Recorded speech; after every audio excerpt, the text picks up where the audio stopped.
जय हिंद, मैं सौरभ और आप मेरे साथ जुड़ रहे हैं एक बार फिर से डेली डोज संख्या 347 में। आज तारीख है 13 दिसंबर 2020 और इससे रिलेटेड जो भी करंट के प्रश्न हैं वो हम आपके साथ लेकर उपस्थित हैं। बढ़ते अपने पहले प्रश्न की तरफ। स्टेट्स स्टार्टअप परिणाम रैंकिंग 2019 के एक्स श्रेणी में अग्रणी राज्य कौन सा है? उत्तर है बिहार। ध्यान देंगे यहाँ पे टोटल 4 क्वेश्चंस लेकर आपके साथ उपस्थित हूँ, ठीक है। और इस चारों क्वेश्चंस को आप थोड़ा थोड़ा माइन्यूट अंतर करेंगे तो आंसर बदल जाएगा, इसलिए आप इस चारों प्रश्न को बहुत अच्छे से ध्यान दीजिएगा। अब यहाँ पे बात आती है कि इस रैंकिंग को जारी कौन करता है, तो ये रैंकिंग जारी होती है वाणिज्य एवं उद्योग मंत्री पीयूष गोयल के द्वारा जारी हुई है। किसके द्वारा? जो हमारे वर्तमान में वाणिज्य एवं उद्योग मंत्री हैं, कौन? पीयूष गोयल। साथ ही साथ पीयूष गोयल और क्या है, तो यही हमारे रेल मंत्री भी हैं, ठीक है। तो इन्हीं के द्वारा ये रैंकिंग जारी की गई है। अब ये रैंकिंग जारी क्यों की जाती है? तो इस रैंकिंग का उद्देश्य होता है कि देश में जो उभरते हुए उद्यमी हैं उनको प्रोत्साहित करना, ठीक है। और इस योजना के तहत पूंजीगत लाभ की भी छूट दी जाती है। अब ध्यान देंगे कि अग्रणी राज्य है बिहार, पहला राज्य नहीं है, अग्रणी यानी कि ये जो है अपने आप को बहुत तेजी के साथ आगे की तरफ बढ़ा रहा है, ठीक है। और इस तरह से स्टेट्स स्टार्टअप परिणाम रैंकिंग 2019 में बिहार अग्रणी राज्यों में है, ठीक है। अब पढ़ते हैं अपने दूसरे प्रश्न की तरफ। स्टेट्स स्टार्टअप परिणाम रैंकिंग 2019 के एक्स श्रेणी में सर्वश्रेष्ठ प्रदर्शन किसका है? तो अगर सर्वश्रेष्ठ प्रदर्शन का है तो होगा गुजरात। कौन सा? गुजरात। जबकि अग्रणी राज्य का है तो होगा बिहार। बढ़ते अपने अगले प्रश्न संख्या 3 की तरफ। स्टेट्स स्टार्टअप परिणाम रैंकिंग 2019 के वाई श्रेणी में अग्रणी प्रदेश कौन सा है? तो ध्यान देंगे, अगर एक्स कहेगा तो बिहार और वाई कहेगा तो चंडीगढ़। एक्स कहेगा तो बिहार और वाई कहेगा तो चंडीगढ़। बढ़ते अपने अगले प्रश्न संख्या 4 की तरफ। स्टेट्स स्टार्टअप परिणाम रैंकिंग 2019 के वाई श्रेणी में सर्वश्रेष्ठ प्रदर्शन किसका है? उत्तर है अंडमान निकोबार का। अब यहां पे ध्यान देंगे आप कि अगर वाई श्रेणी में कहा तो क्या होगा? अंडमान निकोबार। जबकि अगर एक्स श्रेणी में सर्वश्रेष्ठ प्रदर्शन कहता तो क्या होगा? गुजरात। अब यहां पे एक थोड़ा सा टेक्निकल वर्ड आपको समझना क्या है, वो ये कि ये रैंकिंग 2 आधार पर निकाली गई है, एक राज्यों के आधार पर और एक केंद्र शासित प्रदेशों के आधार पे। तो जो वाई है वो केंद्र शासित प्रदेशों को इंगित करता है, जबकि जो एक्स है वो राज्यों को इंगित करता है, ठीक है।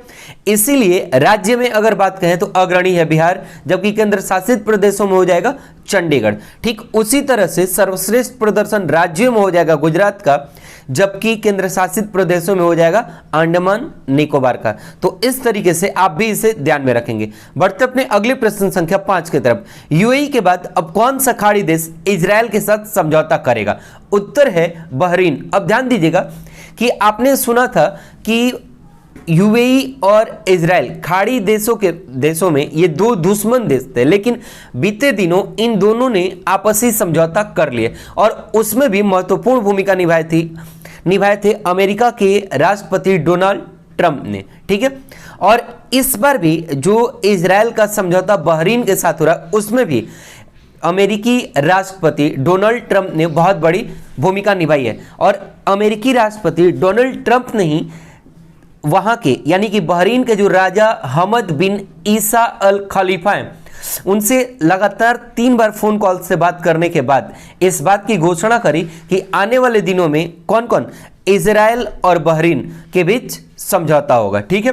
अब ध्यान देंगे यहाँ पे बात आई है बहरीन की, तो बहरीन की राजधानी कहाँ है? मनामा। और मुद्रा क्या है? बहरीनी दिनार। बात यहाँ पे यूएई की भी आई थी, तो यूएई की राजधानी कहाँ है? Abu Dhabi. और मुद्रा क्या है? यूएई दिरहम। प्रेसिडेंट कौन है? खलीफा बिन जायद अल नहयान। और फिर बात आई है इजराइल की, तो इजराइल की राजधानी कहाँ है? जेरूसलम। और मुद्रा क्या है? Israeli shackle. प्रधानमंत्री कौन है? Benjamin Netanyahu. तो इतनी जानकारी आप यहां से ध्यान रखेंगे। बढ़ते अपने अगले प्रश्न संख्या 6 की तरफ। दुनिया का पहला फ्लोटिंग एप्पल स्टोर कहां शुरू हुआ है? उत्तर है सिंगापुर। अब आप सभी को इतना तो पता ही है कि एप्पल जो है वो एक क्या है? इलेक्ट्रॉनिक्स गैजेट की कंपनी है, ठीक है, जिसमें कि खास करके फोन्स और लैपटॉप्स के क्षेत्र में इनका बहुत बड़ा योगदान है।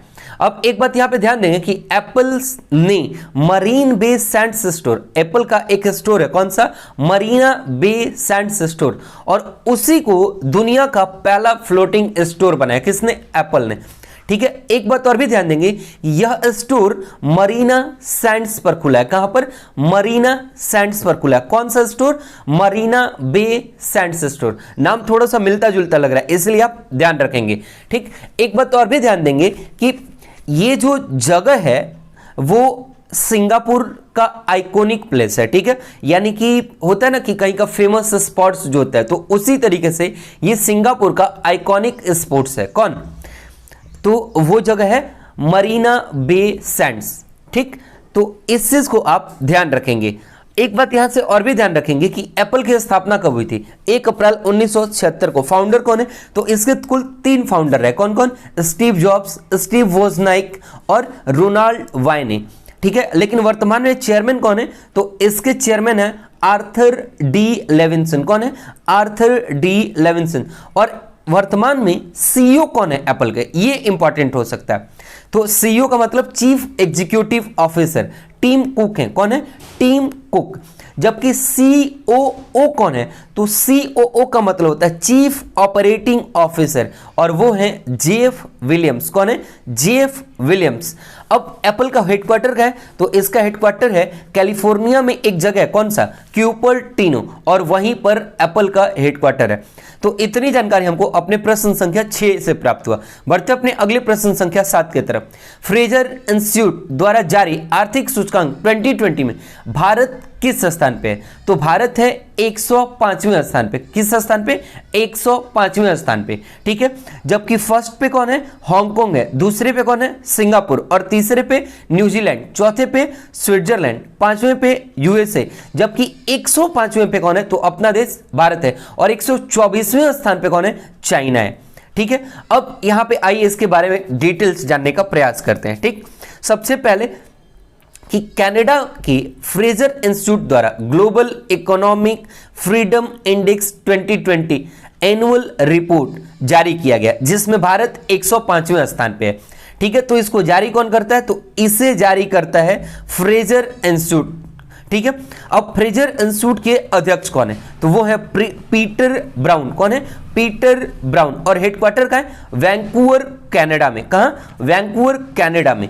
ठीक है, तो इतनी जानकारी तो हमें यहां से मिली। एक बात और भी ध्यान देंगे कि भारत को रखा गया है 105वें स्थान पे। ठीक है, तो भारत में इसका लिंकिंग क्या है, तो ध्यान देंगे कि इसे भारत में नई दिल्ली स्थित think tank centre for civil society के संयोजन में जारी किया गया। ठीक है, और एक बात और भी यहां से ध्यान देंगे कि ये जो है रैंकिंग में अगर इसका स्थान देखें तो ये विश्व आर्थिक स्वतंत्रता का 24वां संस्करण है। कौन सा संस्करण, 24वां संस्करण। तो कभी कभी हमसे संस्करण भी पूछ देता है, तो संस्करण पूछे तो 24वां, भारत की रैंकिंग पूछे 105वां, चाइना की पूछे 124वां, फर्स्ट पे कौन है, हांगकांग। जारी किसने किया है, फ्रेजर इंस्टीट्यूट ने। कहां की है, कनाडा की। ठीक है, तो इतनी जानकारी आपको यहां से प्राप्त होता है। ठीक है, बढ़ते अपने अगले प्रश्न संख्या 8 की तरफ।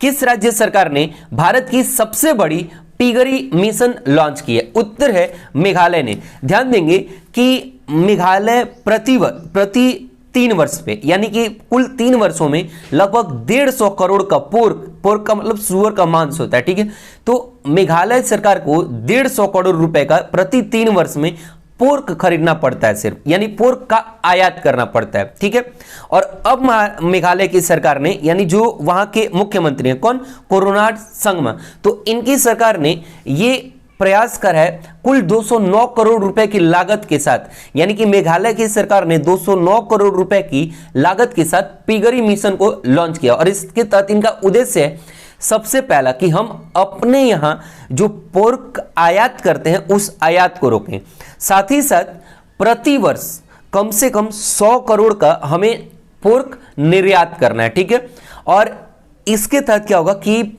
मेघालय पोर्क के क्षेत्र में आत्मनिर्भर बनेगा, साथ ही साथ हमें अपना पैसा दूसरे जगह नहीं जाएगा। और इस वजह से मेघालय सरकार की इकोनॉमी में सुधार होगी। ठीक, और इसी के लिए मेघालय सरकार ने पोर्क मिशन लॉन्च किया। कुल कितने करोड़ की लागत के साथ? 209 करोड़ की लागत के साथ। एक बात यहां पे और भी ध्यान देंगे कि मेघालय पशुधन उद्यम उन्नति सोसाइटी के तत्वाधान में राष्ट्रीय सहकारी विकास निगम द्वारा इसे वित्त पोषित करने का काम किया जाएगा। तो ये टर्म आप ध्यान रखेंगे जो मैंने अभी आपको बोला। बढ़ते अपने अगले प्रश्न संख्या 9 की तरफ। यूनिसेफ के बाल अधिकार अभियान का सेलिब्रिटी एडवोकेट कौन बने? उत्तर है आयुष्मान खुराना। कौन? आयुष्मान खुराना। ठीक है, अब ध्यान देंगे यहां पे कि सबसे पहले यूनिसेफ का फुल फॉर्म क्या होगा? यूनिसेफ का फुल फॉर्म है यूनाइटेड नेशंस चिल्ड्रन फंड। कब बना था यूनिसेफ? तो ये द्वितीय विश्व युद्ध के समय ही बना था। ठीक है, जो कि आपको मैंने पीछे बताया भी है। हेडक्वार्टर का है न्यूयॉर्क, यूएसए। ठीक है, एक बात और भी आपको पता होगा कि इसके जो वर्तमान में कार्यकारी निदेशक हैं वो हैं हेनरीटा एच फॉर। कौन है? Henrietta H for. ठीक है, एक बात और भी ध्यान देंगे कि यूनिसेफ ने जो आयुष्मान खुराना ये बॉलीवुड के अभिनेता हैं और इन्हीं को बच्चों के अधिकारों के लिए चलाए जा रहे अभियान, कौन? अभियान का नाम क्या? फॉर एवरी चाइल्ड के लिए अपना सेलिब्रिटी एडवोकेट नियुक्त किया है। ठीक है, और ये क्या करेंगे? तो ये बच्चों पे होने वाले हिंसा को रोकने के लिए प्रयास करेंगे। किसके साथ? जो यूनिसेफ का प्रयास है उसको समर्थन करेंगे। ठीक है, एक बात आपको ध्यान देना चाहिए कि अभी कोविड-19 की वजह से सारे मार्केट बंद थे। अब धीरे धीरे कुछ कुछ मार्केट्स खुलने चालू हैं और इसमें बच्चों के शोषण होने के चांसेस और भी ज्यादा बढ़ जाएंगे। क्यों? क्योंकि सभी की इकोनॉमी जो है वो धीरे धीरे क्लैश कर रही है और इस वजह से जो लेबर होंगे वो चाइल्ड लेबर को ज्यादा बढ़ावा मिलेगा क्योंकि वो कम पैसे पे उपलब्ध कराए जा सकेंगे। ठीक है, और इसी चीज को रोकने के लिए अपना सेलिब्रिटी एडवोकेट बनाया है आयुष्मान खुराना को। किसने? यूनिसेफ ने। ठीक है, अब एक बात यहां से आप ध्यान देंगे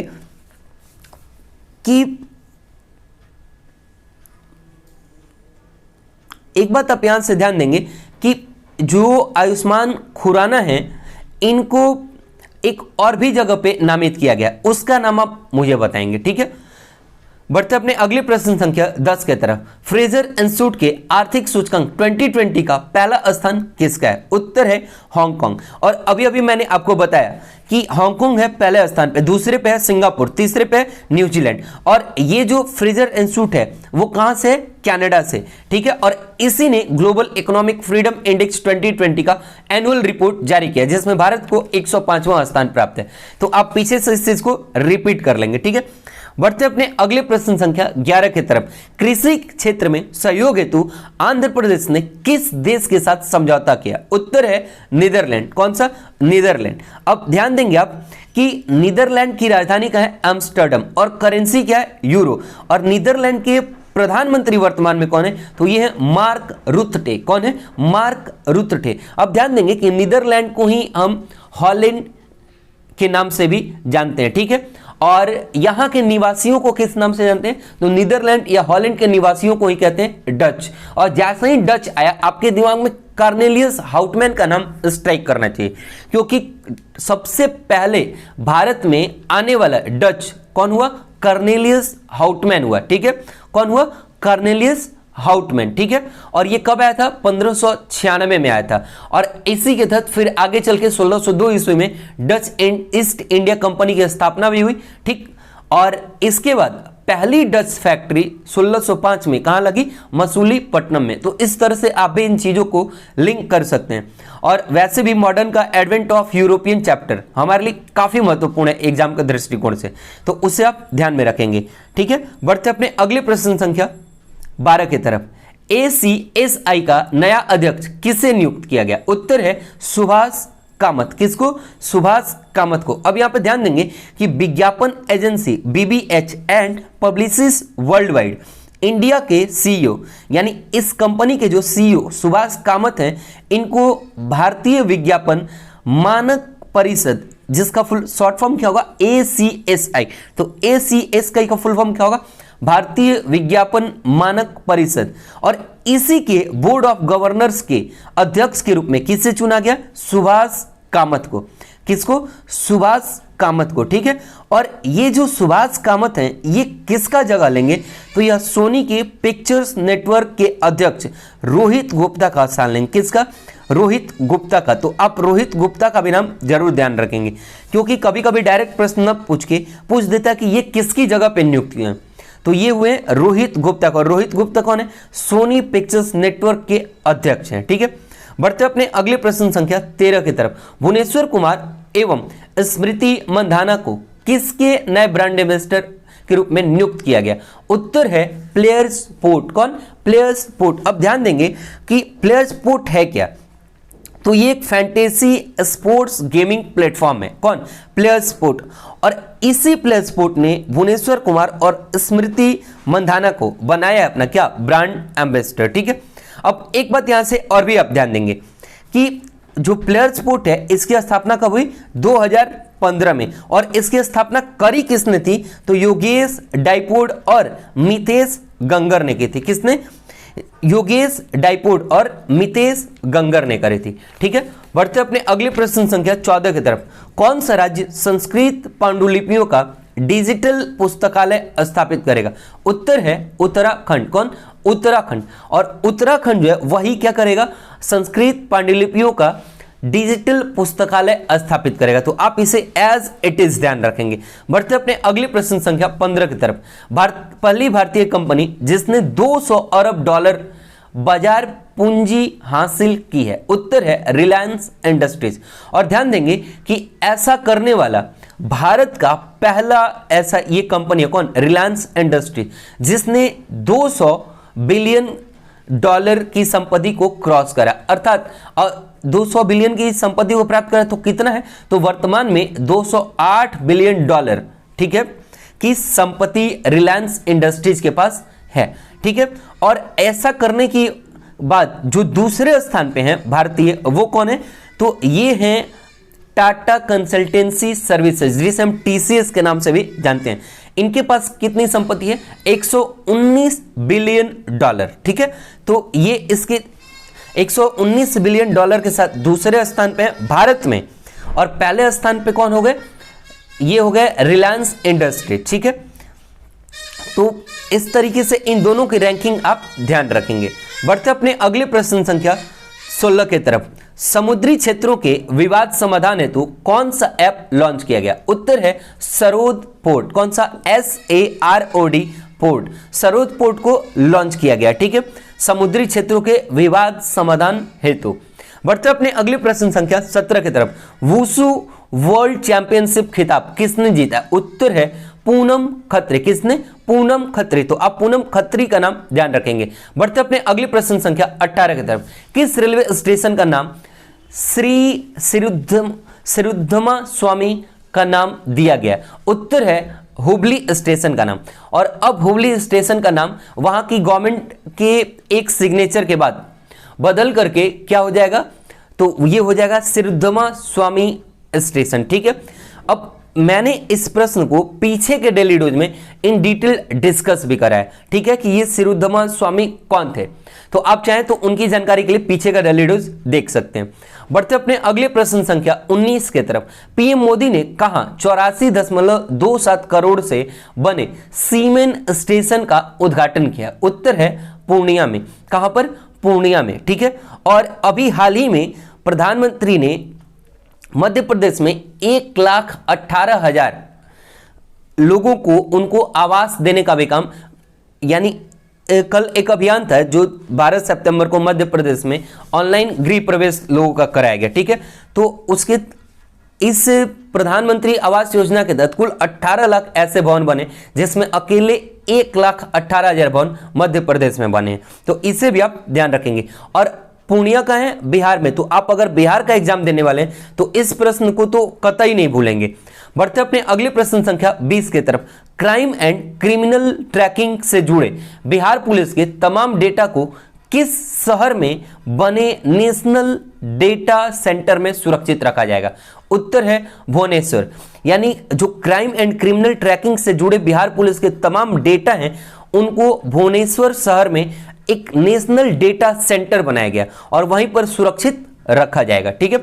बढ़ते अपने अगले प्रश्न की तरफ। और आज का प्रश्न आपके लिए, बिहार के तीसरे कृषि रोड मैप की अवधि क्या है, क्योंकि ये प्रश्न आपसे आने वाले एग्जाम्स में पूछे जा सकते हैं, तो इसे आप ध्यान में रखेंगे। साथ ही साथ पिछले जो हमने आपसे एक प्रश्न पूछा था कि एरेना किसका खेल परिसर है, तो एरेना जो है वो घुड़सवारी से संबंधित वर्ड है, ठीक है। अर्थात घुड़सवारी के खेल परिसर को हम क्या कहते हैं, एरेना कहते हैं, ठीक है। बट फिर मिलेंगे अगले डेली डोज में, तब तक के लिए जय हिंद, बाय बाय। आप लोग चाहे तो इस टेलीग्राम लिंक से जुड़ करके, जो नंबर नीचे दिया हुआ है, और आप डेली करंट अफेयर्स का सेट प्रैक्टिस कर सकते हैं, साथ ही साथ 3 मिसलेनियस क्विज भी दे सकते हैं।